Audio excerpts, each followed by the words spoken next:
Hello everyone, Daniel here from the Next Issue Podcast. On today's video, I'll be doing a review for episode 1 of the new Star Wars series, Andor, now playing on Disney Plus. Andor is a prequel series to Star Wars Rogue One. In an era filled with danger, deception, and intrigue, Cassian will embark on a path that is destined to turn him into a rebel hero. So, yeah, this takes place, way before the movie. Um, and as you guys may or may not know, Rogue One is my favorite Star Wars movie, so I was very excited for the show. I love Diego Luna.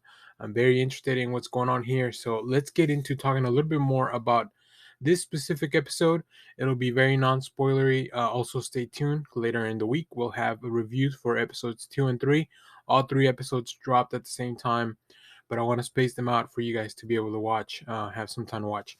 So, episode 1, uh, and Cassian's reckless search for answers about his past make him a wanted man. This episode is directed by Toby Hayes, written by Tony Gilroy, and it stars Diego Luna as Cassian Andor. We have the introduction of Dave Chapman as B2EMO, who is his droid sidekick companion for now. Kyle Soller as Cyril Karn, who seems to be setting up as the antagonist or one of the antagonists for Andor, and we also have Adria Arjona as Bix Colleen, who is one of Cassian's allies. So I won't. There's definitely a lot more people in this cast, but I want to focus on these because these are the less spoiler items. I think these are the ones we've either seen on the trailer, and they're also very permanent. Like these are, I would call these our main cast. Yeah, this episode. First of all, I want to talk about the way it looked. Uh, the format for this, it's cinematic. It's shot like a movie. This is by all just by any means, it's really just an extension of this Star Wars world that looks beautiful. I love the introduction. This is a whole new take on Star Wars. This is something I've been wanting for a long time, and that is just a story that is disconnected enough from the main stuff. Obviously, there has to be some times, right? We know Cassian, we know how his story ends, but right now we're just focusing on really this, like maybe almost street level, I would call it, story. We see new worlds that look very different. Um, they look like this seedy underground. We're introduced to this corporation where it's not really the Empire, but it's Empire adjacent. Really, really interesting. And over, so there's definitely a lot of commentary to be made just about corporations and all that stuff, how they would run planets or systems and stuff. So really, really cool stuff. Uh, and also just the exploration of Andor's backstory, right? We find out where he's from. We find out a little bit about his childhood.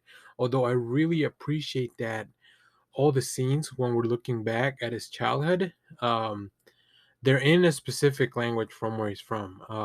They're not in English, but just because of they don't subtitle it. It's just like from the context of the actors, and these are very talented young actors because they're playing younger versions of some of the people we may or may, like Cassian, and then some of the people we may meet in the future.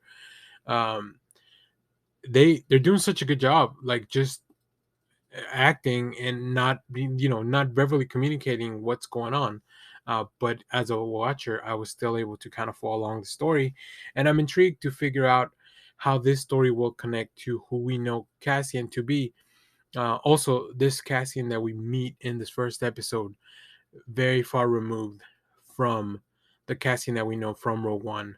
Although there are some seeds and some like little tales of like this is who he becomes in the future, and that's kind of where this comes from.